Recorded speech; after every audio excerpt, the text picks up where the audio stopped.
¿verdad? Lo que le voy a pedir es que le digan a sus compañeros que se conecten, porque 25 nomás están. Que después, no sé, que no se pierdan la clase, porque después es un poquito complicadito volver a recuperar, ¿verdad? Bueno, para entender las patologías que tenemos a nivel mediastinal, primero tenemos que conocer los reparos anatómicos que tenemos en el mediastino, ¿verdad? Tenemos tres divisiones a nivel mediastinal según la clasificación de Felson, que es la clasificación radiológica más utilizada, ¿verdad? El mediastino anterior, el mediastino medio y el mediastino posterior. ¿Cómo están delimitadas estas cavidades virtuales? El anterior está delimitada por delante, tenemos al esternón y el borde posterior cardíaco, que es este, y el borde anterior de la tráquea, o sea, que va hacia arriba, ¿verdad? El mediastino medio va a ser un plano que va a estar situado a 1 centímetro por detrás del borde anterior de los cuerpos vertebrales. Acá tenemos a los cuerpos vertebrales y 1 centímetro por delante sería la línea posterior que va a delimitar al mediastino. Y la posterior es de la parte posterior del mediastino medio, o sea que desde la región anterior de los cuerpos vertebrales y las áreas posteriores de las costillas, que acá le tenemos a las costillas que van acá ingresando, ¿verdad? Esas son las formas anatómicas de delimitar estos espacios virtuales, ¿verdad? ¿Y cuál es la importancia de poder tener así anterior, medio, posterior delimitados? Que de acuerdo a en qué topografía estamos ubicados, vamos a tener una idea de qué lesión estamos viendo, ¿verdad? ¿Qué estructuras componen el mediastino anterior, el medio y el posterior anatómicamente hablando? El mediastino anterior está, le tenemos al timo, le tenemos a los ganglios linfáticos, el tejido adiposo que transcurre entre ellos, a los vasos mamarios internos y a las tiroides. Entonces, recuerden bien estas estructuras anatómicas que estamos citando en el mediastino anterior para después ver entonces la parte patológica. En el mediastino medio le tenemos al corazón, le tenemos al pericardio que le está rodeando al corazón, a la aorta ascendente, a la vena cava superior e inferior, a los vasos brachiocefálicos, los vasos pulmonares, la tráquea, los bronquios principales, también tenemos ganglios linfáticos, el nervio laríngeo recurrente izquierdo, el nervio frénico y el nervio vago. Esas son las estructuras del mediastino medio. Y en el mediastino posterior le tenemos al esófago, a la parte descendente de la aorta, a las venas ácigos y hemiácigos, al conducto torácico, al nervio vago, los ganglios linfáticos también, las cadenas simpáticas que son propias de los nervios radiales, radiculares, y a la grasa que transcurre entre estos, ¿verdad? Entonces, les vuelvo a repetir, recordar estas estructuras anatómicas y en qué espacio anatómico se encuentran nos va a ayudar a poder hacer el diagnóstico de acuerdo a dónde le encontramos a la lesión. Entonces, es algo que solamente tienen que tener en la cabeza, ¿verdad? Algo fácil de recordar. Por delante, el timo y la tiroides, que ustedes saben luego que tocando pueden llegar a delimitar por enfrente a la tráquea hacia la cricoides, ¿verdad? El mediastino medio a partir del corazón, entonces ustedes ya van a recordar las estructuras que están adyacentes al corazón. Y lo más importante del mediastino posterior, entonces, es el esófago, ¿verdad? Y todo lo que está alrededor del esófago, especialmente recordar que de ahí nacen los nervios radiculares que entonces salen de las cadenas simpáticas. Y ahora les voy a mostrar más adelante por qué. Los puntos claves para las patologías que son del mediastino es recordar que en los tumores mediastinales hay que tener en cuenta la edad, la localización y los síntomas, ¿verdad? La localización ya estuvimos viendo, el anterior, medio o posterior. La edad, de acuerdo a la faja etaria, y los síntomas que presenta nuestro paciente, porque eso nos puede, antes de hacer el estudio imagenológico, nosotros por los síntomas podemos llegar a pensar que está comprimiendo ciertas estructuras, ¿verdad? Y tener ya un reparo más o menos en la cabeza, ir pensando en un diagnóstico, ¿verdad? En niños es mucho más común, son mucho más comunes los tumores neurogénicos que se ubican a nivel del mediastino posterior. Tumores neurogénicos, entonces, ahí tener en cuenta lo que les decía, los ganglios simpáticos, ¿verdad? Que están en la región posterior. El tumor más frecuente en el adulto es el timoma, que se encuentra localizado a nivel del mediastino anterior, ¿verdad? No es lo mismo un timoma que una persistencia tímica. Eso también, ojo con eso. Y los síntomas por lo general son ausentes a nivel del mediastino, pero dependiendo de la naturaleza y la localización del tumor, como le decía, por compresión podemos tener síntomas. Y aproximadamente el 25% de los tumores de mediastino, que es un valor bastante alto, ¿verdad? Son malignos tanto en adultos como en pediátricos. Y pueden estar relacionados, como le decía, a la compresión de estructuras ya sea a los vasos como también a las vías aéreas. Por eso es importante hacer el diagnóstico. Lastimosamente, ¿verdad? Lo malo de que por lo general los síntomas están ausentes, es que cuando nosotros hacemos un estudio, por lo general hacemos estudio o porque tenemos ciertos síntomas por compresión, qué sé yo, en el caso del timoma, que pueda comprimir la tráquea, una sensación de algún cuerpo extraño que esté metido ahí para el paciente, o tos persistente por la localización cerca de los bronquios principales, ¿verdad?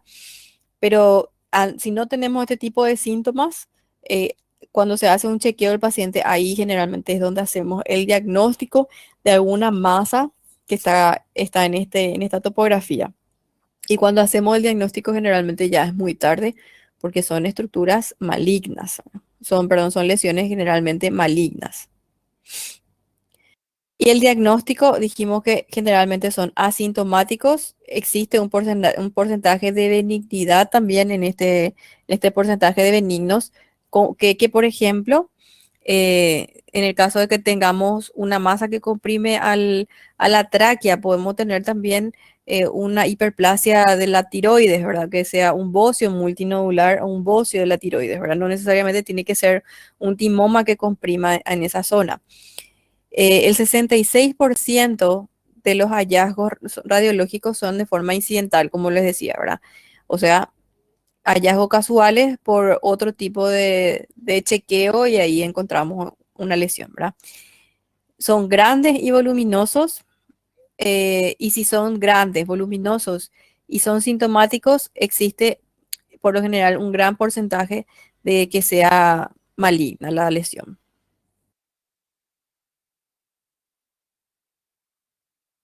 Bueno, entonces, en cuanto a los tumores anteriores, dijimos que podemos tener a los timomas, ¿verdad? Ustedes saben que el timo es una estructura que se encuentra en todas las personas, todo lo que nacemos con timo, pero que es una estructura que va involucionando y a veces puede persistir. Eh, Se dice, ¿verdad?, que era también parte del sistema inmunológico y que se retrae en ya llegada una cierta edad aproximada de aproximadamente 10 años, ¿verdad? En algunas personas puede persistir el timo y no necesariamente si es que persiste el timo se trata de un timoma. Los timomas son tumores germinales, perdón, son también tumores bastante grandes que pueden ocupar la cavidad. Lo que hay que hacer el diagnóstico también es con las demás formas de tumorales que pueden presentarse a nivel del mediastino anterior y entre ellos los tumores germinales como los teratomas, los seminomas y no seminomatosos también. Los timomas pueden confundirse con tumores germinales también, con teratomas o seminomas. También puede confundirse o se tiene que hacer el diagnóstico diferencial y también puede presentarse a nivel del mediastino anterior. Son los temidos linfomas, ¿verdad? Eh, Son también otro tipo de tumores mesenquimáticos, como lipomas, que en este caso el lipoma es sí, un tumor benigno, liposarcoma, que es un tumor sumamente agresivo, la lipomatosis, también fibromas, pueden aparecer hemangiomas y también linfangiomas. ¿Qué son los linfangiomas? Son tumores que tienen crecimiento a partir de obstrucciones de los conductos linfáticos, ¿verdad? Y otros tumores tímicos también podemos tener y pueden aparecer solamente de manera casual también quistes tímicos, que en este caso también el quiste tímico es benigno. Los timolipomas, que en conjunto con la presencia de la persistencia del timo, aparece con un tumor de grasa adyacente, que es el timolipoma, carcinoma típico e hiperplasia tímica. De la paratiroides también puede aparecer, si es que empieza a crecer la paratiroides, y también podemos tener el bocio intratorácico, como les decía, ¿verdad?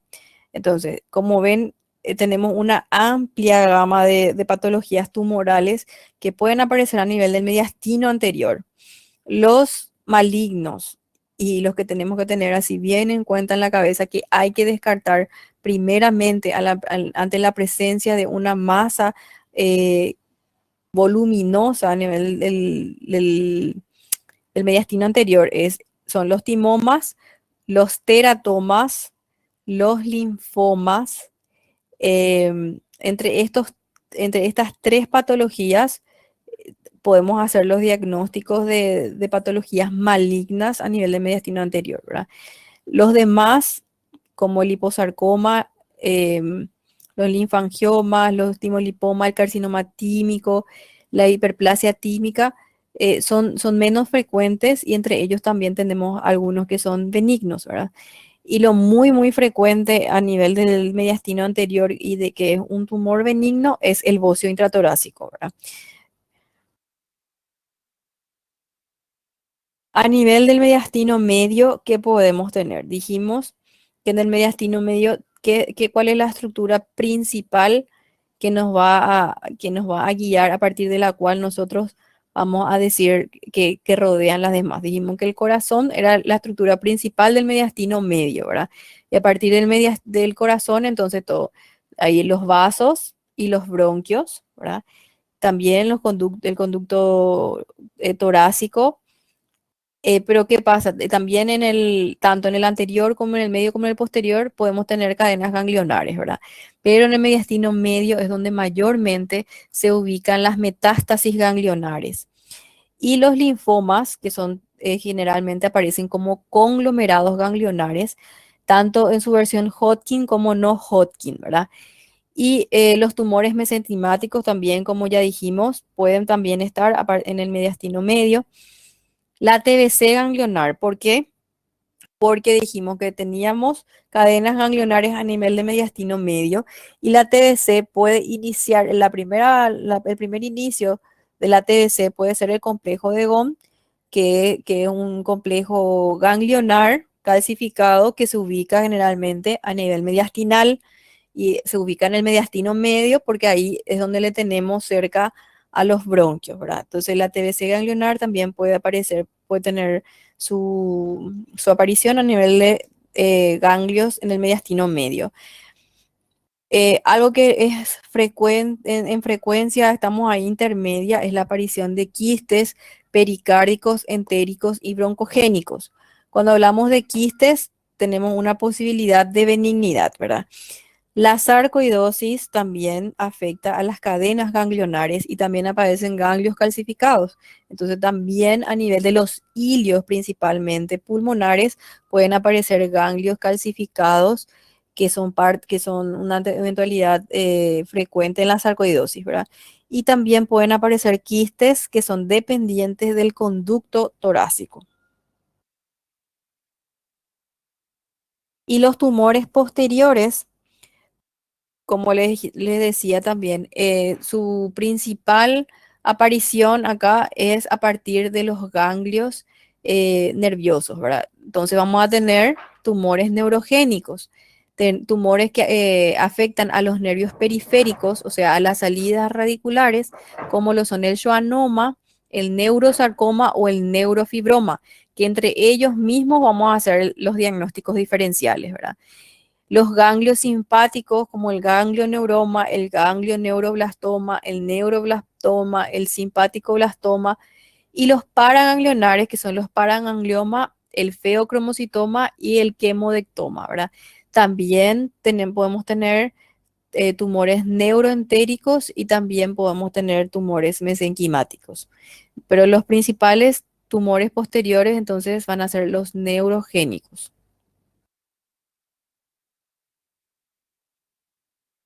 Bueno, vamos a empezar a ver un poquito de imágenes de lo que son los tumores de acuerdo a la zona, a las localizaciones, ¿verdad? Entonces dijimos que lo que podemos tener es una persistencia tímica.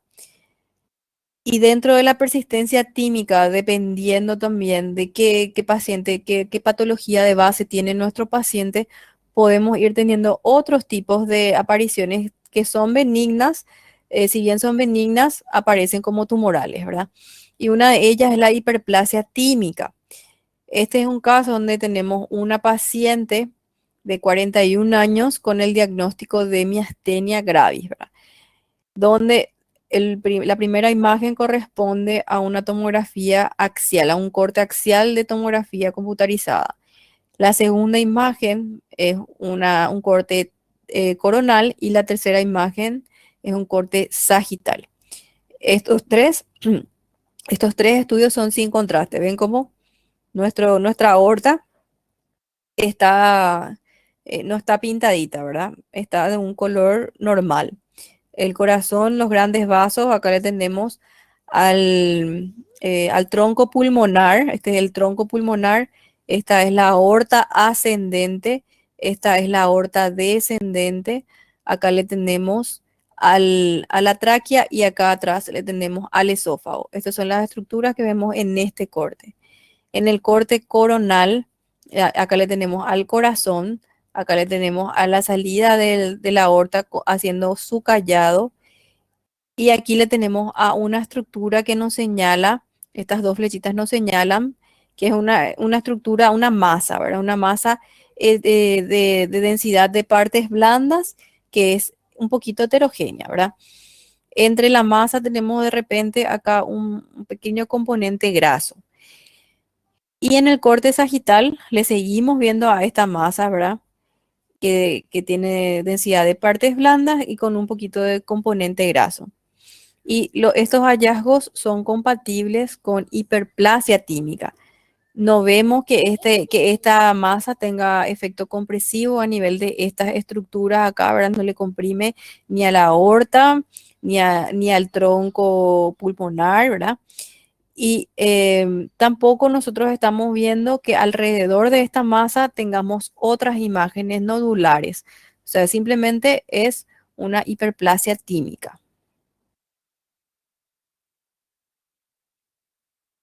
Podemos tener también eh, lo que les decía, que la parte maligna de lo que es el timo, el timoma, ¿verdad? El timoma sí es un tumor maligno a partir que se origina a partir del timo, ¿verdad? Entonces la misma cosa, pero en este caso es una masa voluminosa. Esta es una masa voluminosa. En este caso, este es un corte axial. Acá le tenemos a un corte coronal y este es un corte sagital, ¿verdad?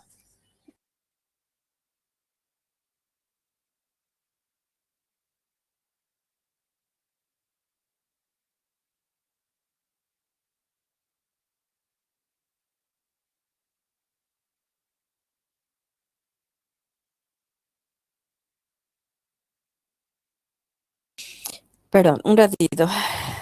Mi, mi compu se va a quedar sin batería. Ahí está. Bueno, entonces, continuando, primeramente lo que tenemos que hacer entonces es distinguir qué corte tenemos en estos casos, ¿verdad? Los cortes que ya estuvimos hablando. Y también tenemos que distinguir si el estudio es sin o con contraste. En este caso, a diferencia del estudio anterior, tenemos sí que se le pinta acá, le vemos pintadita a la aorta. Entonces, es un estudio contrastado. Bueno, ¿y qué es lo que vemos entonces? Una masa heterogénea que capta el contraste, em, que tiene contornos lobulados y bien definidos, que se extiende a nivel del mediastino, pero se lateraliza a izquierda, ¿verdad? Y presenta un pequeño también grupo de calcificaciones acá, que le tenemos un poquito calcificado, ¿verdad? Y todo el realce que tiene esta masa es un poquito heterogénea, pero en sí, en el lado donde tenemos la lesión tumoral exactamente, es homogénea, ¿verdad? Luego tenemos áreas donde no captan contraste y luego le tenemos a estas pequeñas calcificaciones, ¿verdad?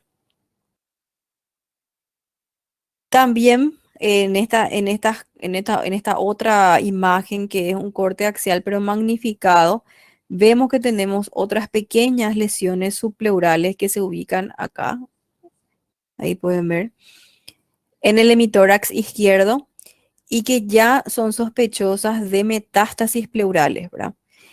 ¿Qué es lo que pasa? Si nosotros estamos viendo una lesión de este tamaño, tan voluminoso como esto, y estamos viendo otras imágenes nodulares, ya sea subpleurales o ya sean en cortes más bajos de la misma lesión, o que se estén ubicando en topografía de los ganglios linfáticos, entonces ahí tenemos que sospechar de que es una lesión maligna con metástasis ya. Y esta es la misma lesión, es también un timoma, pero con imágenes vistas en resonancia magnética, en donde la A corresponde a T1, la B corresponde a STIR y la T1 la C es un T1 pero post contraste. Es una masa también isointensa en T1, hiperintensa en STIR y que capta contraste a nivel de T1 con contraste, ¿verdad? También bastante homogénea cuando se le administra gadolinio, ¿verdad?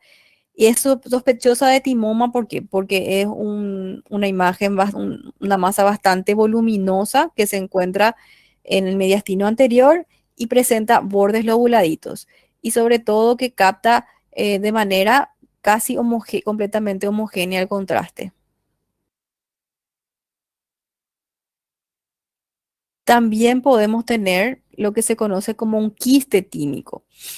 Acá en este caso tenemos dos imágenes de radiografía, una posterior anterior y la otra lateral, en donde fíjense que si nosotros vemos solamente una radiografía en una incidencia posterior anterior, nosotros vemos que hay un ensanchamiento mediastinal, ¿verdad? Acá las flechitas nos muestran que hay un ensanchamiento mediastinal. Sin embargo, solamente por la posterior anterior, yo si veo ahí, puedo decir que esa está, no sé, puedo confundir como si fuese que es una lesión que se encuentra en el mediastino medio, ¿verdad? Porque está cerca de los ilios pulmonares, ¿verdad?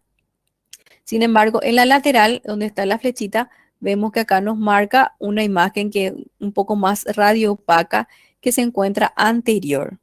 Entonces, en una radiografía posterior anterior muestra solamente un ensanchamiento del mediastino y presenta justamente el signo del ilio oculto, que ustedes se pueden fijar al lado contralateral y recuerden, como siempre les digo, a la hora de ver imágenes, recuerden que el cuerpo es simétrico. Lo que hay de un lado tiene que estar también del otro lado.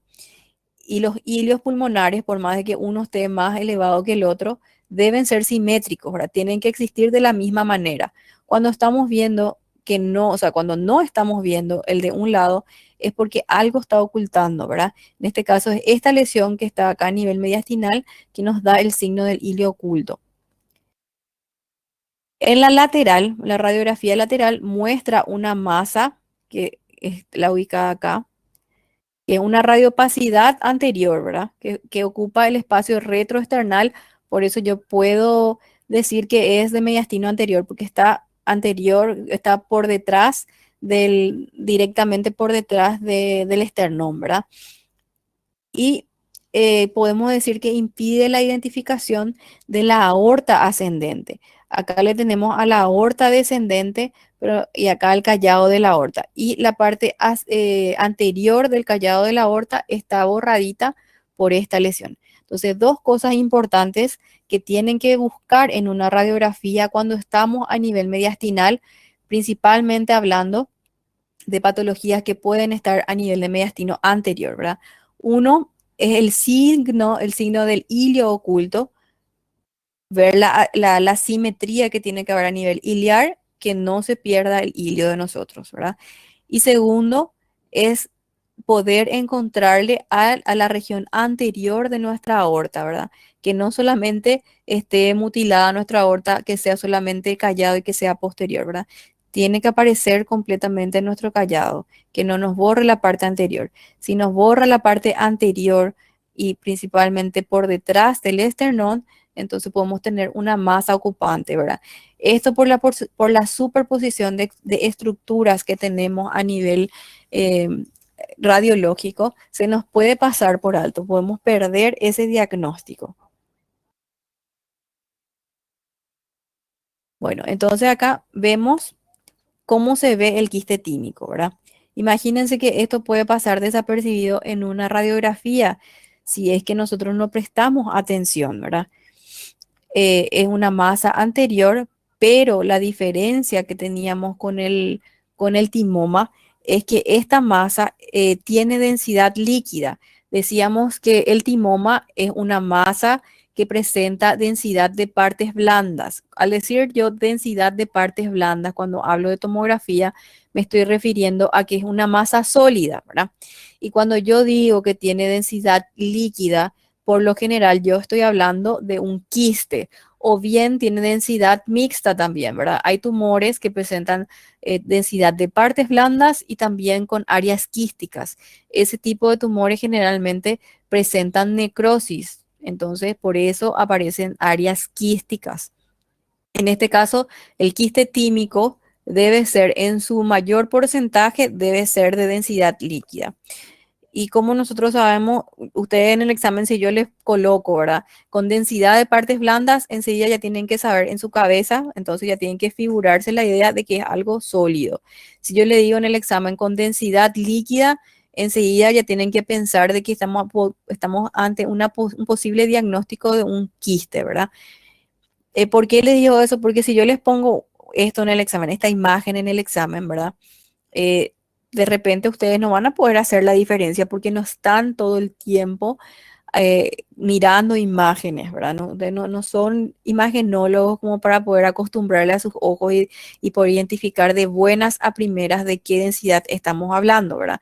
Y si solamente yo les pongo esto, es demasiado confusa la imagen, puede pasar por un timoma, porque tiene también los contornos lobulados, por todo lo demás, ¿verdad? Por ser casi homogéneo, homogénea la imagen. ¿Cuál es la diferencia? Que todo lo que es líquido ante contraste no capta.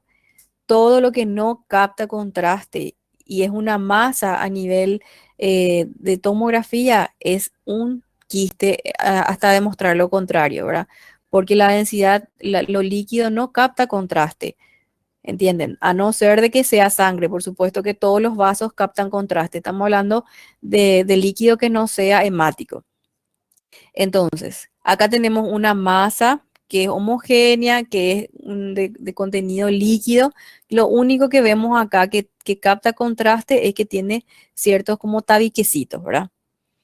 Em, entonces, ¿qué es lo que nos está mostrando estos tabiquecitos? Que está multiloculada. Vemos que es una masa bien delimitada y que tiene densidad líquida, como ya les dije, ¿verdad? Entonces, en la reconstrucción del plano sagital, que es la que tenemos aquí, vemos que se identifica que ocupa el espacio retroesternal y con íntima relación con los grandes vasos mediastínicos y también con el pericardio. Y justamente lo que les decía es que tiene septos, ¿verdad? Y esto, si yo tengo una imagen de esta forma, una imagen quística que aparece en una tomografía simple, sin contraste, entonces yo probablemente no voy a poder identificar estos tabiques que vemos acá, ¿verdad? Los tabiques recién al realzar con el contraste son evidentes. Y siempre, ante cualquier lesión, y es lo que ustedes tienen que saber también, ¿verdad? Eh, si yo tengo una imagen tumoral, ya sea que primero veo en radiografía. Lo primero que, por lo general, cuando nosotros hacemos el presuntivo, el diagnóstico presuntivo de una lesión mediastinal, generalmente se empezó con una radiografía, ¿verdad? Entonces, lo siguiente que yo le voy a pedir a mi paciente, lo más probable es que lo que tenemos a mano es una tomografía, ¿verdad? Una tomografía generalmente contrastada sería lo ideal, pero de entrada ser tan agresivos le va a generar duda, ¿verdad? ¿Será que le hago una tomografía contrastada a mi paciente y de repente era una superposición o era otra cosa? Van a pensar, ¿verdad? Pero en el mediastino, cuando sospechamos de algo mediastinal, sí se tienen que atrever a pedir una tomografía contrastada, porque si no es una masa tumoral, es una masa que es dependiente de los grandes vasos, ¿verdad? Que puede ser un aneurisma. Entonces, indefectiblemente, lo siguiente, si es que tenemos una sospecha de lesión a nivel mediastinal, lo siguiente a una radiografía simple es una tomografía contrastada. Ahora, ¿qué pasa si yo le hice una tomografía de control a mi paciente por una patología pulmonar y yo encuentro una masa mediastinal y era sin contraste? Y pues entonces le voy a pedir una tomografía contrastada. Si la tomografía contrastada no es certera, no puedo llegar a un diagnóstico porque hay muchas lesiones que se parecen.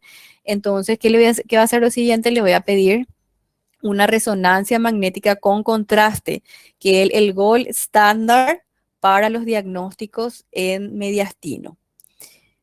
Repito entonces, lo primero que voy a hacer es, por lo general, porque es lo más barato, porque es lo menos invasivo, porque es lo que menos irradia versus una tomografía, es una radiografía simple, póstero anterior y lateral, para poder identificar dónde está la lesión. En el caso de que haya sido un hallazgo casual y tengo una tomografía simple ya, lo ideal sería de una tomografía simple, ya viendo la ubicación y ya habiendo hecho el diagnóstico de que no es un aneurisma o un problema vascular, directamente pedirle una resonancia magnética con contraste que es más sensible en cuanto a las lesiones tumorales, principalmente las lesiones tumorales que se ubican a nivel del mediastino posterior. Si se ubican a nivel del mediastino anterior y medio, yo puedo continuar con una tomografía con contraste, ¿sí?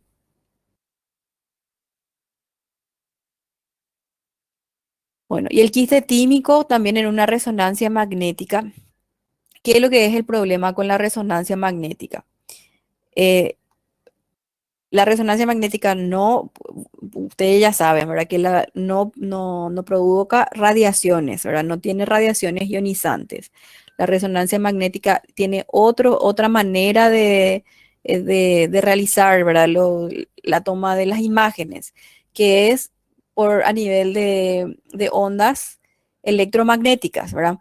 Que lo que hace es colocar los protones en varias secuencias y de acuerdo a su relajación va tomando esas imágenes, ¿verdad? De acuerdo al ruido que captan al colocar los protones en varias secuencias, de forma transversal y perpendicular, y el tiempo que se relajan estos protones. Entonces, eso es lo que capta, esas son las ondas que captan y de esa manera obtenemos las imágenes. ¿Qué es lo que pasa? Que en el tórax el movimiento del corazón va a provocar muchos artefactos. Entonces es por eso que el estudio a nivel mediastinal para este tipo de lesiones, ¿verdad? O sea, que el estudio de resonancia magnética tiene ciertas indicaciones específicas, ¿verdad? Y una de ellas es las lesiones mediastinales, ¿verdad? Porque el ruido del corazón de repente nos puede causar muchos artefactos. Entonces, la misma cosa, ¿verdad? El quiste tímico se comporta de la misma manera en una resonancia magnética. Muestra también una lesión de que es de intensidad de señal em, variable, ya que en T1 puede ser, eh, la otra cuestión también es, ¿verdad? La forma en que se comportan el T1 y el T2, ¿verdad? En T1 también podemos tener, ya que tenemos a veces componente proteináceo en estos quistes, también se pueden comportar como si fuesen que se encuentran potenciadas en T2. Es decir, nos pueden dar imágenes también que sean hiperintensas, ¿verdad?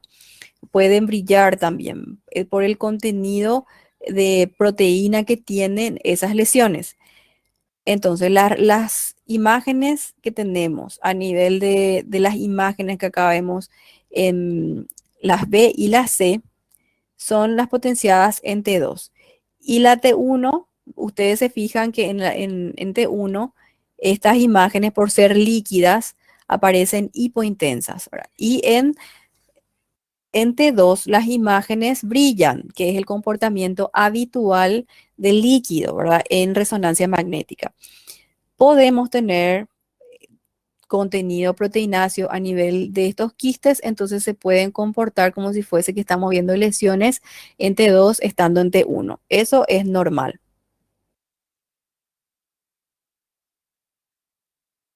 Sí, vamos a recordar otra vez. Las imágenes en T1, entonces los líquidos en T1 vamos a tener que son hipointensos y en T2 son hiperintensos. Eso es lo habitual para líquido. Como en un cráneo, por ejemplo, lo primero que ustedes van a hacer para poder evidenciar si estamos entre uno o T2, se van a fijar en el medio. En el ventrículo lateral tenemos líquido cefalorraquídeo, ¿verdad? Entonces, esa es la forma de que ustedes van a poder identificar si estamos en T1 o en T2. Entonces, en T1 lo habitual es que en T1 la señal sea hipointensa. Los líquidos que son claros, los líquidos que son citrinos, ¿verdad? Que no tienen ningún otro componente. El agua, por ejemplo, entonces en T1 se ve negro. Cuando en lo líquido vemos en T2, va a brillar, nosotros decimos brillar cuando vemos este colorcito, cuando vemos hiperintenso, ¿verdad? ¿Qué pasa? Cuando tenemos lesiones de quistes, a veces no es el contenido no es tan claro. Entonces, de repente podemos tener un comportamiento de ese líquido como si fuese que estamos en T2 y ver también que brilla en la imagen en T1. ¿Entienden? Eso mismo ocurre con la sangre también, por el material proteináceo que tiene la sangre. Puede brillar también a veces. Muy bien, entonces continuamos, ¿verdad? Em, Pueden o no presentar, dijimos, tabiques. En este caso vemos que hay tabiquecitos y que son como varios quistecitos unidos, pero en realidad son tabiquecitos lo que le están cortando a la imagen. Muy bien, entonces, otra eventualidad que dijimos que podemos tener a nivel mediastinal son los linfomas. ¿Qué dijimos con respecto a los linfomas? Que lo que tenemos son conglomerados ganglionares. Entonces, los conglomerados ganglionares al unirse los gangliositos, que son los conglomerados ganglionares. Cuando tenemos varias imágenes ganglionares en rangos adenomegálicos, o sea, ganglios crecidos, la tendencia que van a tener estos ganglios si están en un mismo lugar es que se agrupen. Y eso es lo que se conoce como conglomerado ganglionar. En la enfermedad, en la patología del linfoma, de Hodgkin, lo que pasa es que empezamos a notar que existen conglomerados ganglionares y que va a ser de difícil diferenciación de una masa. O sea, lo único que nosotros vamos a ver es una masa. Y lo mismo, ¿verdad? Fíjense cómo en este caso tenemos un gran ensanchamiento mediastinal, ¿verdad? Tenemos que el mediastino está bastante ensanchado. ¿Y ustedes les pueden identificar acá los hilios pulmonares? No, ¿verdad?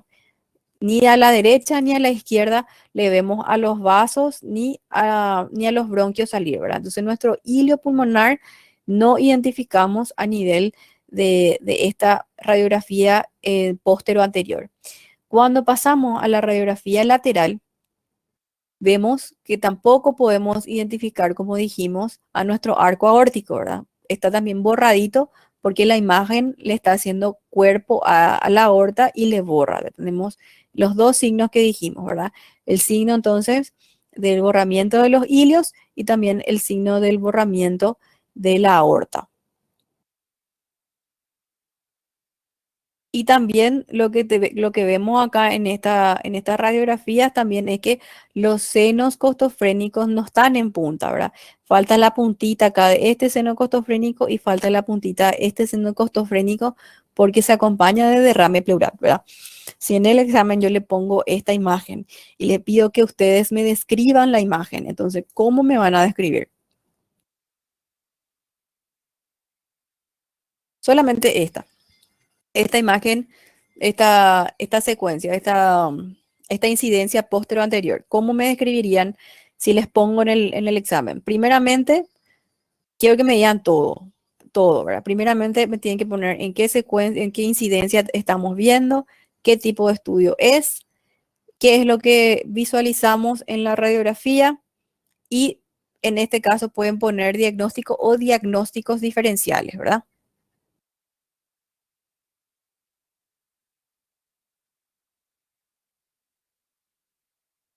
Vamos a ver quién gana.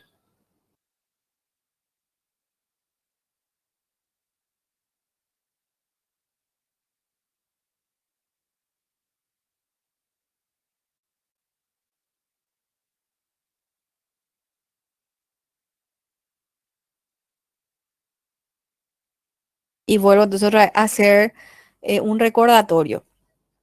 Así mismo como yo les pongo imágenes en las tareas, de esta forma quiero que me informen, me hagan la tarea. Quiero que primero me pongan el estudio, si es una radiografía, en qué incidencia está, si es una tomografía, un corte tomográfico, en qué plano le estoy viendo, o si es una resonancia, en qué plano le estoy viendo. Luego hacer una breve descripción y por último el diagnóstico o diagnósticos diferenciales, ¿verdad? Porque ustedes no están obligados a hacer el diagnóstico exacto, ¿verdad? A no ser de que hayan prestado demasiada atención a la clase y en el caso de la tarea, por supuesto, ustedes tienen las clases para hacer. Entonces, en la tarea sí quiero que me pongan todo exactamente. A partir de ahora, para que la tarea esté bien y tengan todos los puntos, me tienen que poner exactamente así, en ese orden quiero. Quiero que me pongan tal cual les digo yo, porque ese es el orden que ustedes tienen que tener el día en que hagan un diagnóstico presuntivo, ¿verdad?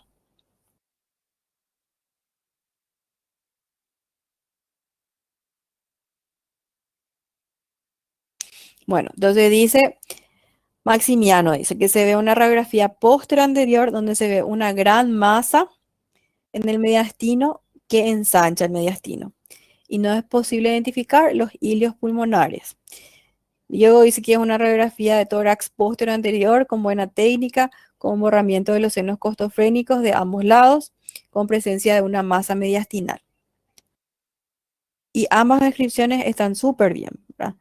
Súper bien para ustedes. Una radiografía póster anterior en donde vemos que tenemos un ensanchamiento del mediastino a expensas de una masa radiopaca. También vemos que existen borramiento de senos costofrénicos. Entonces, diagnóstico presuntivo o le ponen masa mediastinal de etiología a valorar o le ponen diagnósticos diferenciales del mediastino.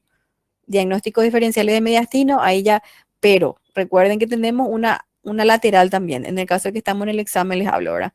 Si estamos ante una lateral y vemos que hay una masa que está ocupando la región anterior, entonces todos los diagnósticos diferenciales que ustedes medían en el examen deben ser del mediastino anterior. Y entre ellos, con que me digan tres, yo ya les pongo cinco felicitados, ¿verdad? Me pueden decir linfoma, me pueden decir timoma, me pueden decir tumor mesenquimal, listo, ¿verdad? Cualquier tumor que ocupe la región anterior. ¿Por qué les estoy haciendo este ejercicio? Porque el examen final yo les quiero tomar oral. Y eso es en la parte práctica. Yo les voy a poner imágenes y vamos a hablar en el examen, perdón, sobre las imágenes que les pongo. Si les digo, descríbame esto y el orden, yo les voy dando el orden y me van diciendo. Entonces recuerden que tienen que saber, yo no les voy a exigir, solamente les voy a exigir lo que es para ustedes en este momento, que es eso. Tienen que saber la patología porque ya están dando clínica médica, tienen que saber dar una leve descripción y tienen que saber de qué tipo de estudio estamos hablando, ¿verdad? Sí, porque ya nos habilitaron para dar oral. Probablemente o oral o veremos ahora cómo, conforme cómo se va dando la cosa, qué tal estamos, ¿verdad? Pero ya nos enviaron los requisitos que necesitamos para examen oral. Entonces, podemos llegar a tomar oral nuestro examencito. Por el momento estamos solamente online. No podemos hacer ni prácticas presenciales porque por el momento no nos habilitan, ¿verdad? Bueno, continuamos entonces. Sí, también. Todo lo que ustedes vean en una placa es diagnóstico. El diagnóstico principal es sobre la lesión más grande que se ve y luego le siguen los demás diagnósticos, ¿verdad? Pero todo lo que se ve en la placa tiene que estar descrito y todo tiene que ser dicho, ¿sí?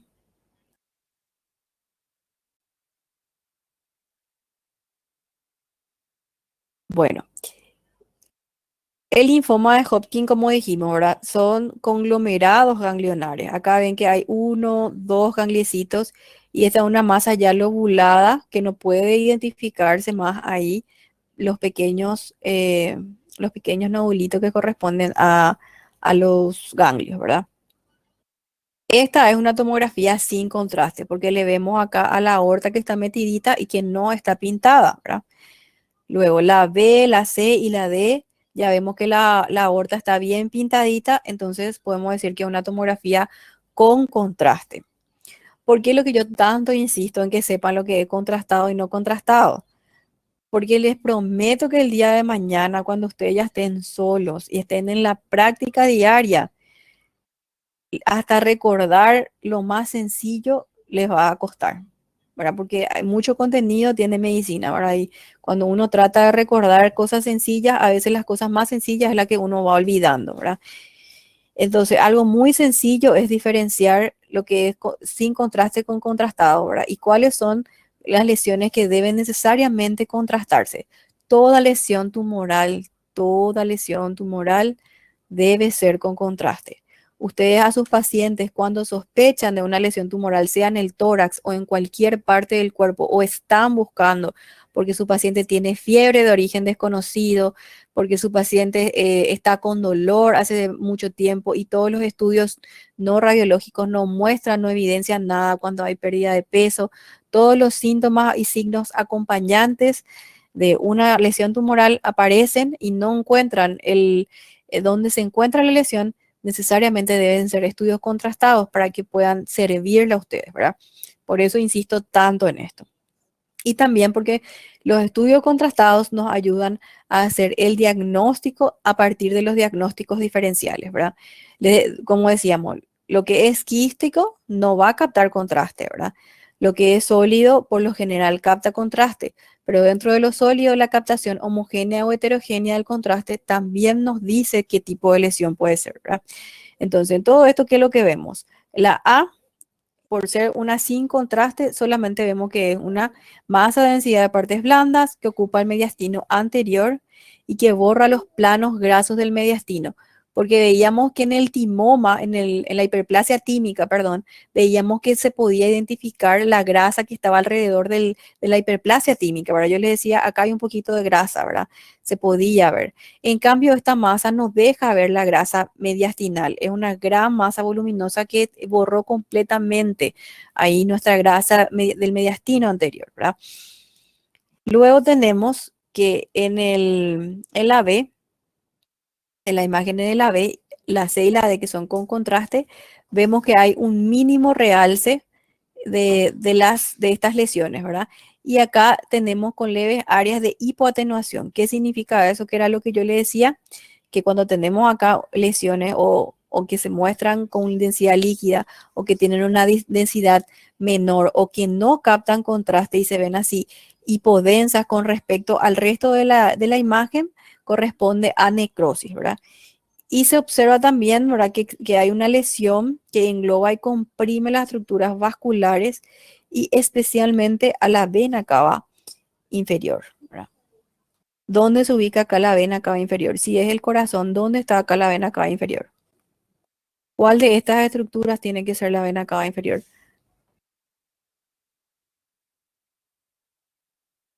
Acá no le vemos, acá, a la vena cava inferior. En esta imagen no se le ve, acá es donde le vemos, que está comprimidita ahí, ¿verdad?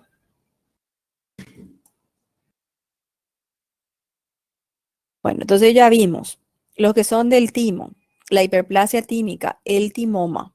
Ya vimos el quiste, que puede ser, puede existir también quiste tímico. También ya le vimos al linfoma. Y ahora continuamos para terminar la parte de mediastino anterior con tumores de células germinales, entre ellos el teratoma. ¿Ustedes recuerdan qué son los teratomas? ¿Alguien recuerda o alguien ya escuchó hablar de lo que es un teratoma?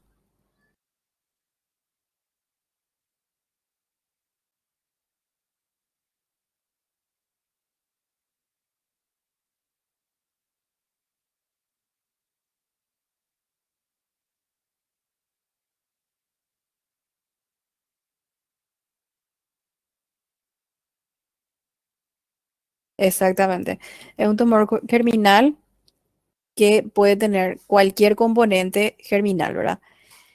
Es decir, puede aparecer dientes, pelo, puede aparecer grasa, o sea, una masa bastante feíta, ¿verdad? Bastante heterogénea. Y de acuerdo a la línea celular que aparece en esta masa, puede ser menos o más agresiva o maligna, ¿verdad? Pueden ser benignos o si dentro de su composición tienen también componente eh, neural, entonces es más agresivo, ¿verdad? ¿Qué es lo que tenemos acá? Una masa sumamente heterogénea. Esto corresponde a ¿dónde está mi flechita? En el A. Esto corresponde a con contraste o sin contraste. Con contraste, ¿verdad? Acá le vemos a los vasitos que están todos teñidos. Pero esta es una fase venosa, ¿verdad? Por eso, ¿se acuerdan que acá le veíamos súper blanquita a nuestra aorta? Le veíamos brillar a la aorta, le veíamos brillar al corazón, a todos los vasos, bien blanquitos, ¿verdad? Porque esta es una fase arterial. La fase venosa, entonces, es una fase donde no se le ve blanco a los vasos, se le ve gris, se le ve un poco menos contrastado. Esa es la fase venosa. Por eso se le ve así, pero sigue siendo un estudio contrastado, ¿verdad? Es una masa heterogénea que se localiza también en el mediastino anterior y que también desplaza las estructuras, o sea, los grandes vasos y muestra calcificaciones gruesas. Todo esto que se ve acá, estos blancos, son calcificaciones. También muestra áreas quísticas y también muestra focos de densidad grasa. Entonces acá hay calcio, acá hay líquido y acá hay grasa. Y me van a decir, ¿cómo se identifica el líquido de la grasa? La grasa es más oscura que el líquido. Se fijan acá, el líquido es hipodenso y la grasa también es hipodensa, pero es más hipodenso que el líquido, ¿verdad? Y por supuesto que hay momentos en que puede llegar a parecer igual. ¿Y qué es lo que voy a hacer? Entonces yo voy a medir la densidad. Esa ya va a ser mi tarea, ya va a ser, ¿verdad? Como imagenóloga va a ser medir las densidades y contarles a ustedes que tiene densidad grasa, densidad líquida y también densidad cálcica. Entonces en el examen yo le muestro estas imágenes y le digo, bueno, descríbanme esta imagen, ¿me pueden describir esta imagen, por favor? Si están frente a mí en el examen. Ustedes me describen como una masa heterogénea de distintas densidades, ¿verdad? Ahora, al decirme distintas densidades, yo le puedo decir, ah, muy bien, está perfecto, ¿verdad? Ahora yo le voy a decir, tiene densidad cálcica, tiene densidad grasa y tiene densidad líquida. Lo único que nos puede dar líquido, grasa, calcio densidades así raras, es el teratoma. Más todavía si está en esta localización, ¿verdad? El teratoma también lo podemos tener las mujeres, por ejemplo, a nivel ovárico, ¿verdad? Pero ahora la localización puede ser a nivel de la pelvis o puede ser a nivel del mediastino.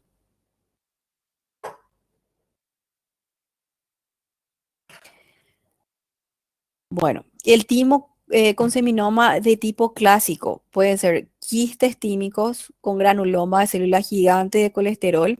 En este caso es un varón de 19 años que es asintomático y es un hallazgo radiológico casual en el mediastino anterior, que muestra acá una masa compleja sólido quística. Como yo le decía, puede también presentarse masas que son mixtas tanto que tengan densidad sólida como densidad líquida.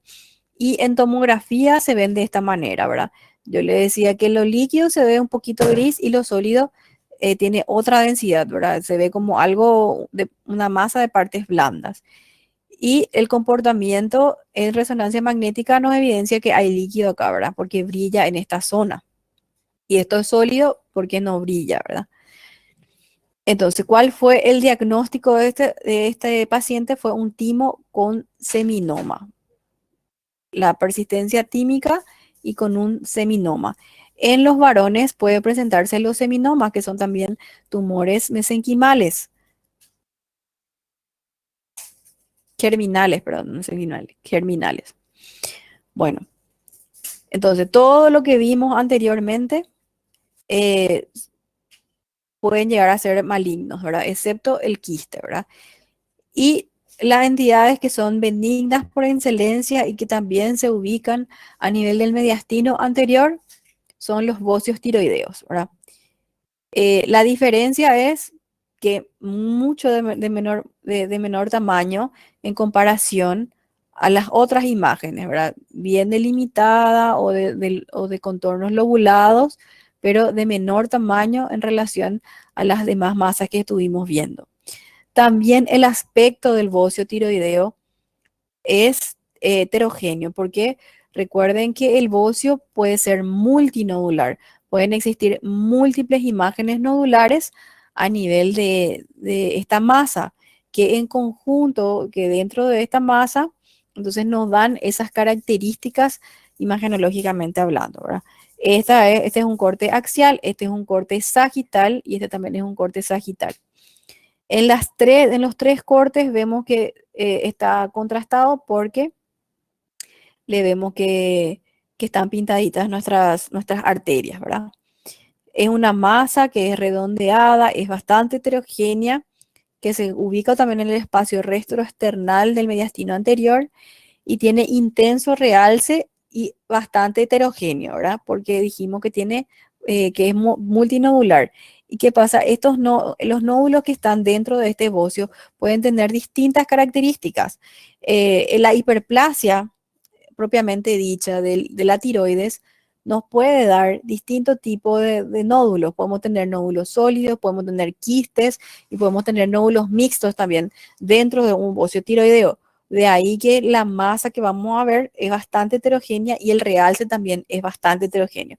Entonces, en este caso no es que tenga necrosis nuestra tiroide, ¿no? Que el bocio esté con necrosis, porque el bocio no tiene necrosis, ¿verdad? Sino que lo que pasa es que tiene nódulos que son quísticos y también nódulos mixtos, es decir, nódulos que en un mismo nódulo hay áreas quísticas. Esos son los nódulos mixtos. Acá tenemos que como acá es mucho más fácil, ¿verdad? Porque le vemos que tenemos los dos lóbulos tiroideos en esta región. Entonces es más fácil de decir que esto es parte de la tiroides.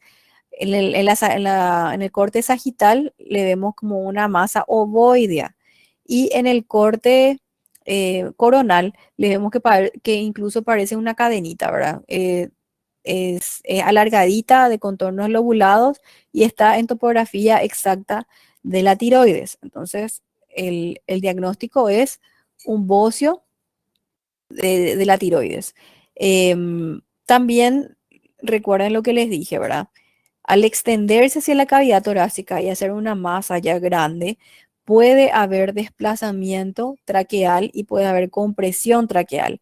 Entonces, estos pacientes pueden presentar síntomas por compresión, síntomas de ahogamiento, falta de aire al acostarse, por ejemplo, o de presentar una masa, de tocar una masa a nivel del cuello que va hacia el tórax, algo que comprime, e incluso pueden llegar a causar cambios a nivel de la voz, porque puede comprimir un poquitito al nervio laringio recurrente.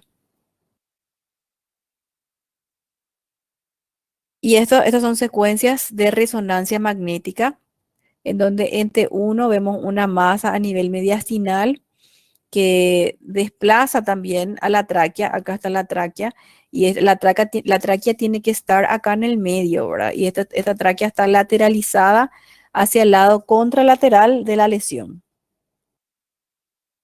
Esta otra secuencia en T2, vemos en el plano también sagital, vemos que es bastante heterogénea y con áreas hipointensas e hiperintensas. Y en la C también vemos que hay simplemente una masa de tamaño bastante aumentadito, ¿verdad? Y como dijimos, ¿verdad? En T2 veíamos lo líquido, veíamos que es hiperintenso o intenso, sabemos blanco, hablando en palabras así toscas, ¿verdad? Entonces, estas imágenes así que vemos acá blanquitas en T2 corresponden a quistes, porque todo lo que es quiste tiene contenido líquido. También podemos tener patologías tiroideas que sean malignas, ¿verdad?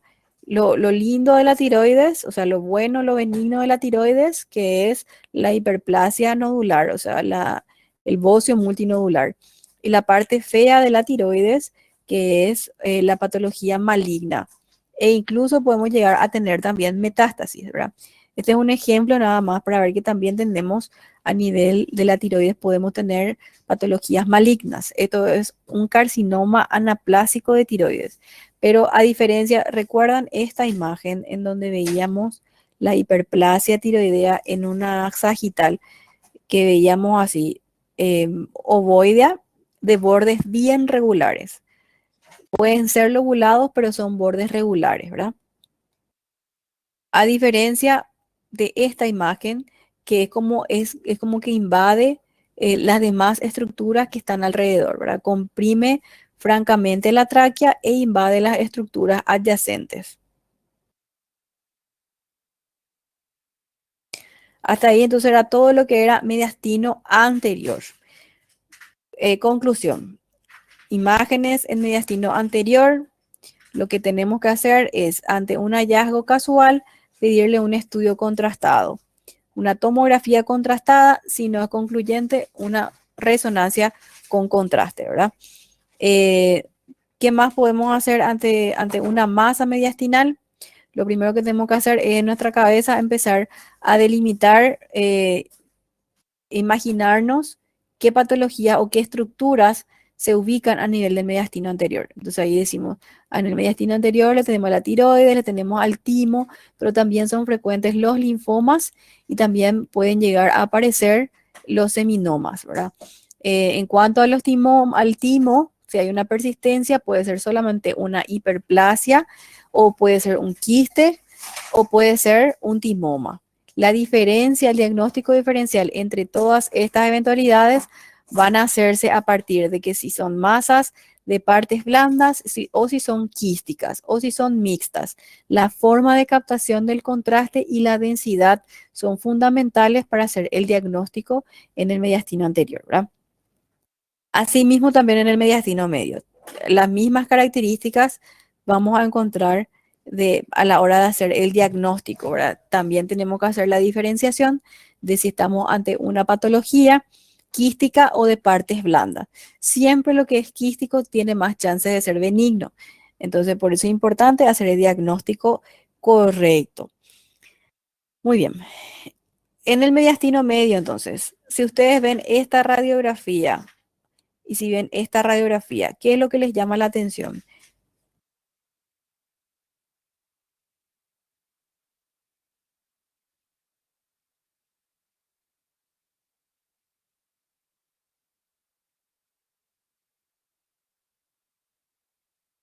A nadie le llama nada la atención. No ven nada en esta radiografía y en esta radiografía.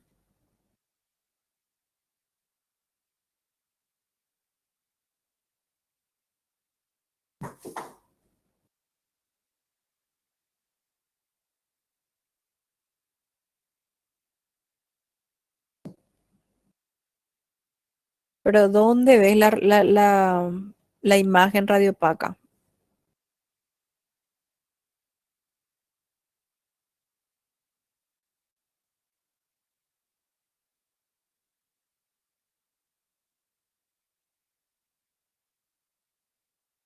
No, ya no estamos en mediastino anterior.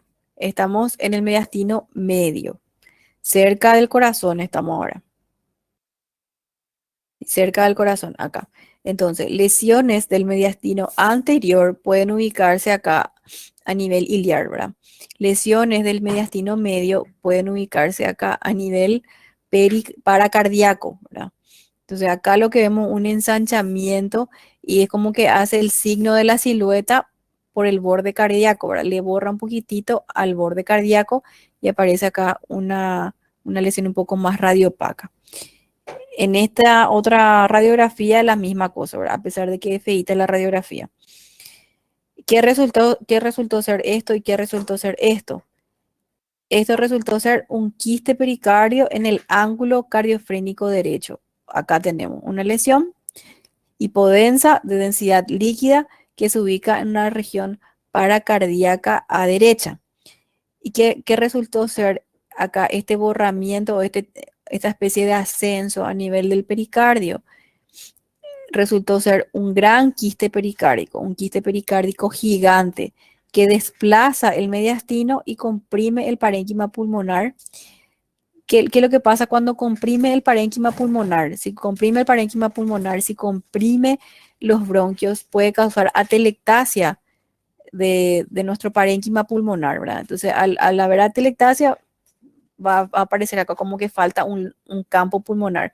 El campo pulmonar inferior acá no estoy pudiendo identificar, ¿verdad? El campo superior y el campo medio sí. El campo inferior no estoy identificando porque hubo una atelectasia por compresión de esa masa.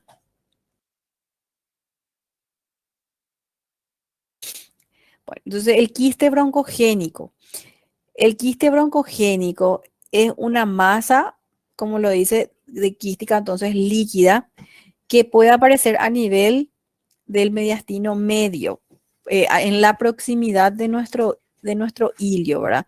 Pero en la radiografía no nos va a aparecer como si fuese que nos borra completamente el ilio, sino que más bien hace un cuerpo hacia el pericardio, ¿verdad?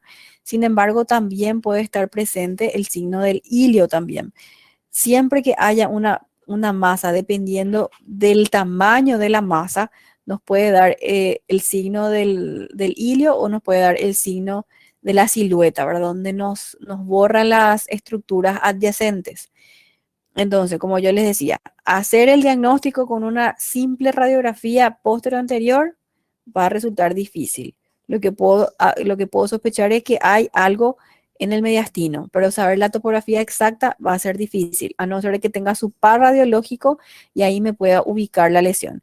Como en este caso, la lesión se ubica en el borde cardíaco y por delante de mi cuerpo vertebral, ¿verdad? Entonces yo puedo decir que está ubicado en el mediastino medio. La póstero anterior presenta un doble contorno de la silueta cardíaca. Tenemos acá y tenemos acá. Hay un doble contorno de la silueta. Entonces nos hace el signo de la silueta, que ustedes ya vieron cuando vimos la parte de generalidades de lo que era tórax, ¿verdad? Y por debajo vemos imágenes de resonancia magnética, esta potenciada en T1 con una masa localizada en la región subcarinal. ¿Por qué de subcarinal? Porque acá vemos que está la división de la tráquea en la carina, ¿verdad? Y ahí aparece esta masa que, como recalco, en T1 todo lo que es líquido se ve negrito, ¿verdad? Se ve hipointenso. Y en el T2, en la T2, vemos que esta imagen eh, está intensa, ¿verdad? Se ve más blanquita. Y es porque confirma la naturaleza quística.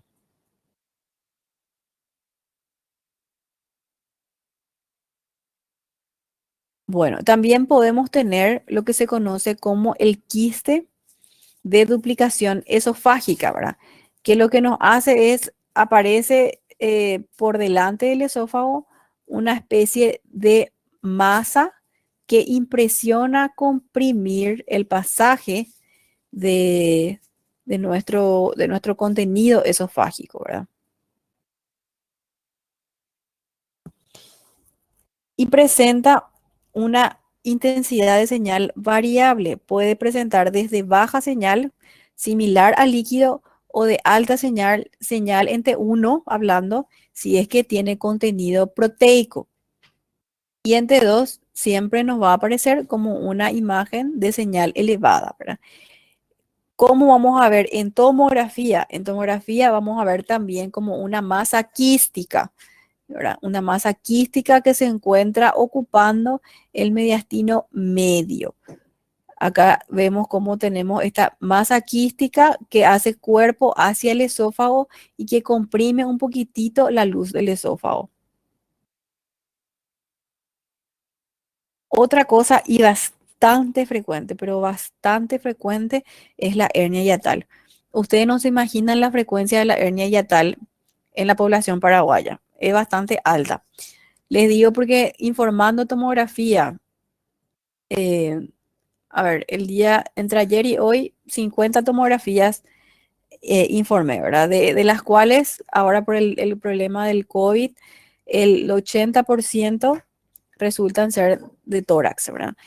Y en ese 80% hallazgo casual de hernia hiatal, un porcentaje súper alto. Suponiendo que habré hecho 30 o 40 tomografías, 15 o 20 presentan hernia hiatal. La frecuencia es bastante alta en nuestra población, ¿verdad? ¿Y cómo se ve la hernia hiatal? Bueno, vamos a tener una radiografía póstero anterior y una radiografía lateral en este caso. Una radiografía simple, en donde en el mediastino vemos que hay una masa que está ocupando, que está por detrás del corazón. Acá le tenemos al borde de esta masa y esta masa nos da un nivel hidroaéreo. Yo ya le expliqué lo que era el nivel hidroaéreo, ¿verdad? Cuando el contenido de la masa tiene líquido y tiene aire, lo que es aire por una cuestión de gravedad va a subir para arriba y lo líquido va a quedar abajo, ¿verdad? Y nos traza como una línea en donde nos divide perfectamente lo que es aéreo de lo que es líquido, ¿verdad? En una radiografía que nosotros tenemos presencia aérea a nivel mediastinal, ¿por qué el corazón va a tener aire, verdad? Eso es imposible, no existe. Es porque detrás o enfrente, en realidad, bueno, por detrás, en el costado sería, pero en la radiografía por la superposición se ve como que está en el frente, vemos un nivel hidroaéreo. Un nivel hidroaéreo indefectiblemente en una radiografía posterior anterior es una hernia hiatal, ¿verdad? O es una hernia presumiblemente hiatal. Y en tomografía lo que vemos es el ascenso de la cavidad gástrica. El estómago va para arriba. Entonces, acá le tenemos al corazón y justo por detrás del corazón aparece acá una imagen que en un solo corte es difícil de saber de dónde viene, ¿verdad? Si vemos en el coronal, vemos que esto que era el estómago asciende hacia el mediastino y se coloca ahí por detrás, asciende por el esófago, ¿verdad? Asciende hacia la cavidad esofágica por detrás del corazón. Entonces, esto es una hernia hiatal. Y en el corte coronal lo mismo, ¿verdad? En el corte coronal todo el estómago está en el mediastino. Esta cavidad gástrica debe estar acá, ¿verdad? En esta topografía. Sin embargo, hubo un ascenso completo. Es un importante deslizamiento de la cavidad gástrica hacia la cavidad torácica. Tenemos distintos tipos de hernia, ¿verdad? La hernia hiatal es la más común, la que se ubica bien en el medio, ¿verdad? En cambio, la hernia de Boudelet, en la radiografía, en este caso nos muestra varias radiolucencias en el interior del hemitórax como consecuencia de herniación de las asas. Y el contenido graso, en donde tenemos el ATC, contenido graso y también la presencia del estómago acá en la cavidad torácica. Entonces, la hernia de Bowdalek es una hernia posterior, ¿verdad? Y el contenido puede ser variable de acuerdo a lo que está ingresando desde la cavidad abdominal a la cavidad torácica. Entonces, también podemos tener ocupación del mediastino por estructuras provenientes de la cavidad abdominal que en realidad resultan ser una hernia, ¿verdad? ¿Qué otra cosa? Dijimos que también en el mediastino medio tenemos ocupación por estructuras vasculares, ¿verdad? Y lo más común en una radiografía, al medir una radiografía anterior, en donde valoramos el callado de la aorta, el botón aórtico, dijimos que el botón aórtico hasta 40 podemos considerar como un calibre normal de la aorta ascendente, ¿verdad? Que es lo que nos está mostrando nuestra radiografía anterior. Posterior a eso, ya hablamos de una dilatación que podría corresponder a un aneurisma, ¿verdad? Si nosotros vemos un ensanchamiento mediastinal en donde probablemente corresponda a vasos y hacemos una tomografía con contraste y vemos esta dilatación sacular, esta es nuestra aorta, ¿verdad? Este es el callado de nuestra aorta. Y vemos acá una dilatación sacular. Esto corresponde a un aneurisma del callado de la aorta, ¿verdad? Acá tenemos una imagen sacular que es dependiente de la aorta, por lo tanto corresponde a un aneurisma. Y finalmente, entonces repasamos. Quistes broncogénicos, podemos tener hernias provenientes de la cavidad abdominal, ya sean anteriores, por hernia hiatal, o pues también posteriores, como la hernia de Bowdalek. Y también podemos tener eh, ensanchamientos que sean causa de lesiones vasculares, como el aneurisma, e incluso podemos también tener disección aórtica, que es el sangrado de un aneurisma, ¿verdad? Y a nivel del mediastino posterior, dijimos que lo que tenemos son salida de los nervios, ¿verdad? Que nervios periféricos, y también podemos tener a nivel de lesión de los nervios a nivel central, ¿verdad? Y entre ellos lo más visto es el schwannoma, que es el tumor de la vaina de los nervios y conocido como schwannoma.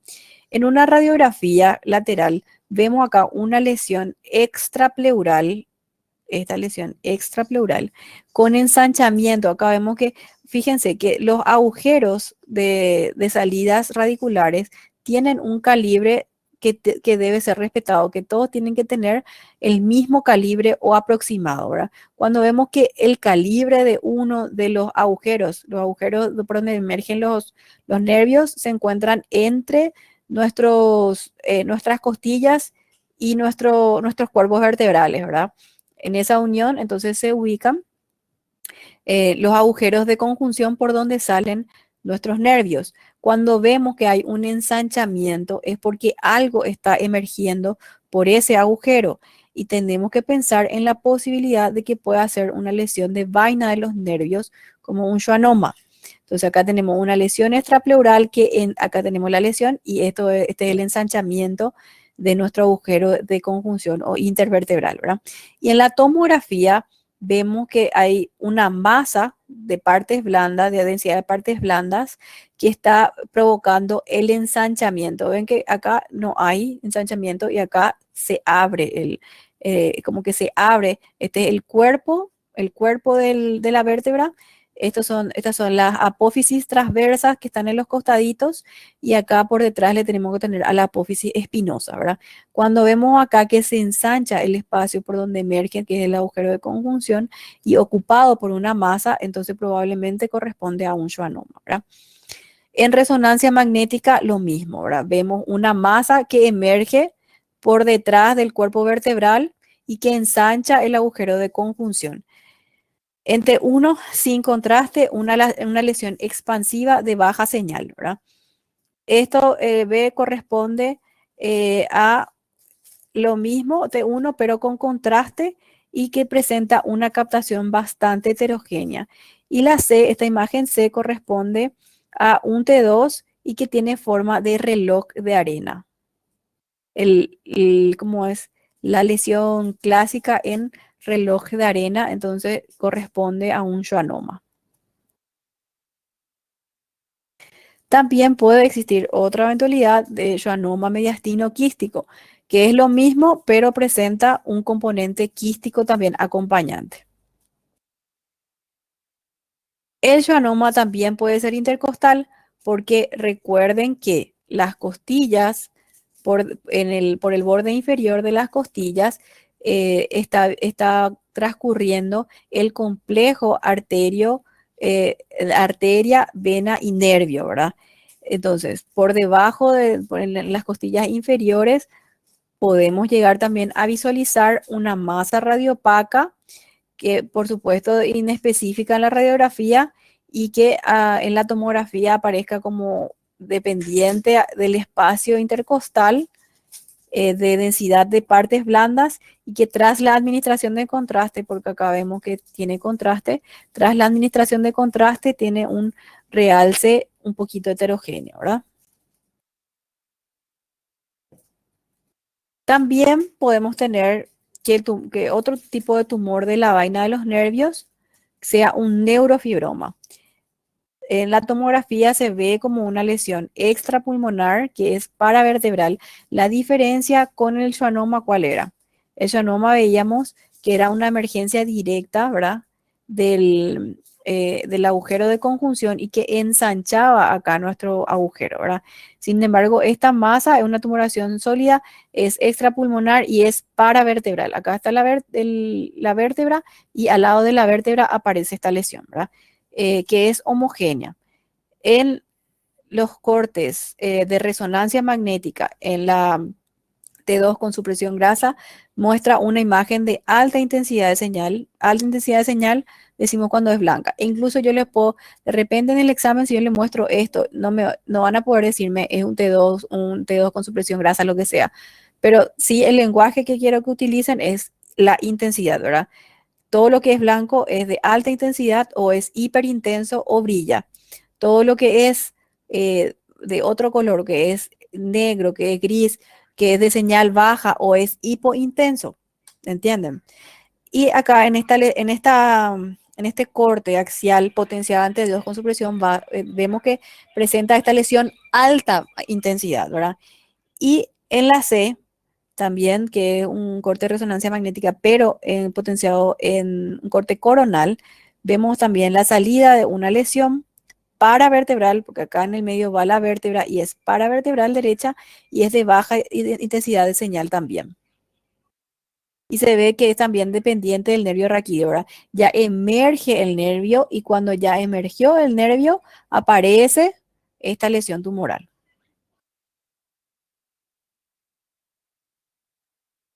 Y por último, ¿verdad? También podemos tener los tumores de los ganglios simpáticos. Es decir, lo que están, ustedes saben que los ganglios simpáticos son los que transcurren en el medio y también son paravertebrales, ¿verdad? En el eje axial del cuerpo, pero son paravertebrales. Y en la tomografía con contraste, que marca aquí la flechita, se ve una masa paravertebral derecha, que es tóraco-abdominal, es homogénea y presenta pequeñas calcificaciones puntiformes hacia la parte más superior, ¿verdad? En la B vemos una lesión también, en este caso un T2, una lesión longitudinal que es hiperintensa en T2. Y en el C es también un T2, pero este está potenciado solo en T2, no en STIR, o sea, no tiene supresión grasa ni nada, esto es solamente un T2, donde se ve una masa paravertebral homogénea y con una señal intermedia. Ni es hipo ni es hiperintensa, sino que es una señal intermedia. Entonces, ¿cuál es la diferencia entre los tres tipos de tumores, ¿verdad? Los tumores, los schwannomas, que son dependientes de los nervios raquídeos, pero salen de la emergencia directa de los nervios raquídeos, ¿verdad? Y del agujero de conjunción propiamente dicho. Los tumores de la vaina tipo neurofibroma, ya luego de la emergencia de los nervios radiculares, es donde aparece este tumor, ¿verdad? Y son paravertebrales. Y los tumores de los ganglios simpáticos son los que son de los ganglios, dependientes de los ganglios simpáticos, y tienen que recordar que estos transcurren en el eje axial del cuerpo, ¿verdad? En el medio, y entonces también van a ser de ubicación paravertebral. Dentro de los tumores de los ganglios simpáticos, una de las clasificaciones es el neuroblastoma, ¿verdad? Que es un tumor bastante agresivo, que en este caso se ve un tumor esta es la radiografía de un niño, ¿verdad? En donde vemos una masa que se ubica a nivel de paravertebral en el campo superior, ¿verdad? Pero vemos bien que esta imagen es extraaxial y que corresponde al mediastino. Ahora, ¿en qué topografía del mediastino? No podemos decir en una radiografía que es solamente posterior anterior. En este caso solamente tenemos esto. Entonces, en la siguiente imagen que estamos viendo, que es un corte axial de tomografía, le ubicamos a una masa también tumoral que es sólida y que es moderadamente heterogénea. Ustedes se fijan que, no, que esta masa no es como el schwannoma, que era bastante homogéneo, sino que este es bastante heterogéneo y también capta en forma heterogénea el medio de contraste.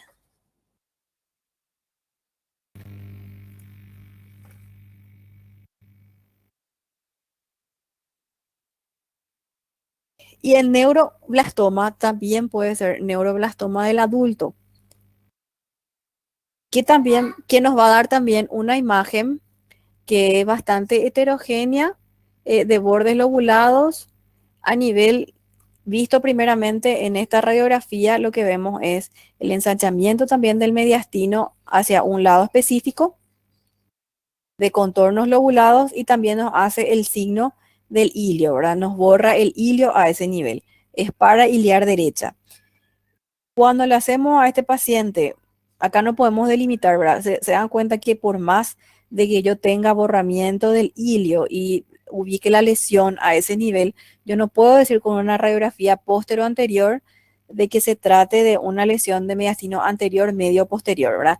Necesariamente voy a recurrir a otro método de diagnóstico, en este caso una tomografía, donde vemos una lesión demasiado voluminosa, ¿verdad?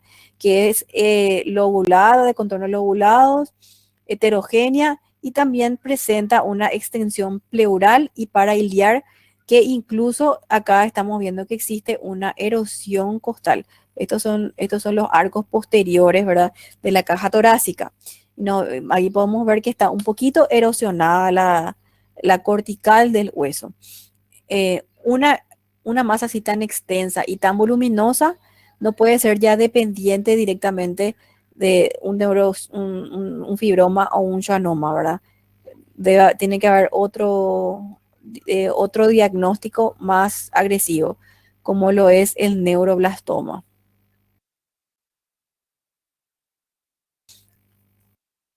También podemos tener paragangliomas mediastínicos o paraganglioma, también conocido como paraganglioma pulmonar, que lo único que vemos acá en esta radiografía es una masa mediastínica paraórtica izquierda, ¿verdad?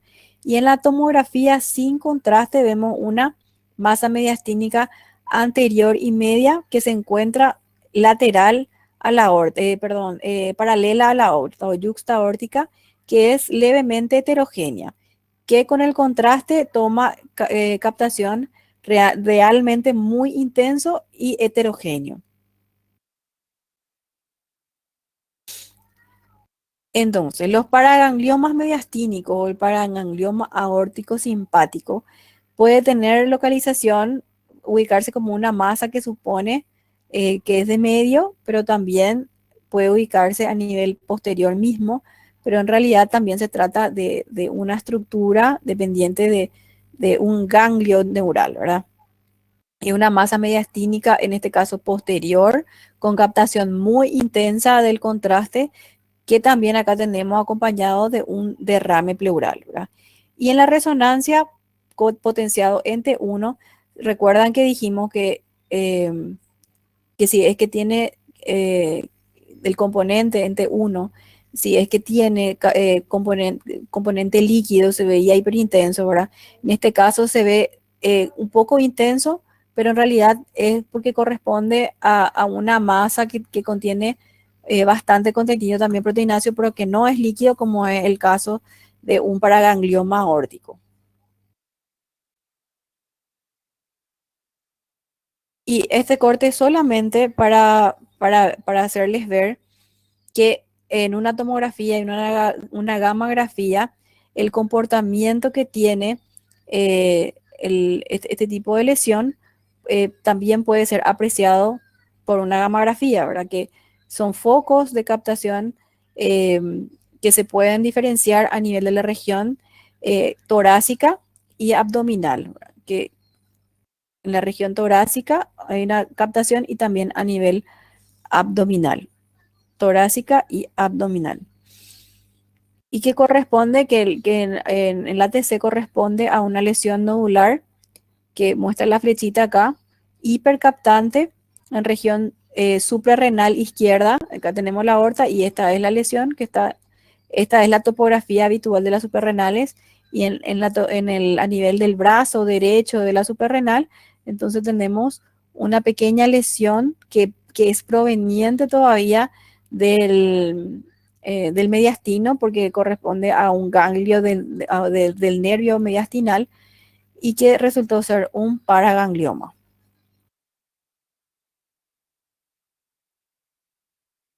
Bueno, entonces la conclusión que tenemos en el mediastino posterior es que todas las lesiones, lo primero que tenemos que hacer es descartar lesiones que sean dependientes de la vaina de los nervios o de los ganglios simpáticos. Dentro de la vaina de los nervios, entonces podemos tener la schwannoma o al fibroma y al neuroblastoma. Y dentro de lo que es dependiente de los ganglios simpáticos, entonces recordar que le podemos tener a los paragangliomas, perdón, y el neuroblastoma también es dependiente de los ganglios simpáticos. El- los ganglios simpáticos neuroblastoma y el paraganglioma. Y los dependientes de la vaina, el schwannoma y el fibroma. También recordar que podemos tener una eventualidad quística de estas lesiones dependiente de los nervios. Entonces, con esto terminamos lo que es la parte de mediastino. Recuerden que las lesiones mediastinales, entonces tienen que saber, la anatomía tienen que tener presente en la cabeza para que les sea más fácil hacer el diagnóstico. Y una vez que puedan distinguir si se trata de mediastino anterior, medio, posterior, más lo que ustedes sepan de anatomía, les va a ayudar a saber qué tipo de lesión. Ay, perdón, no les puse, ¿verdad?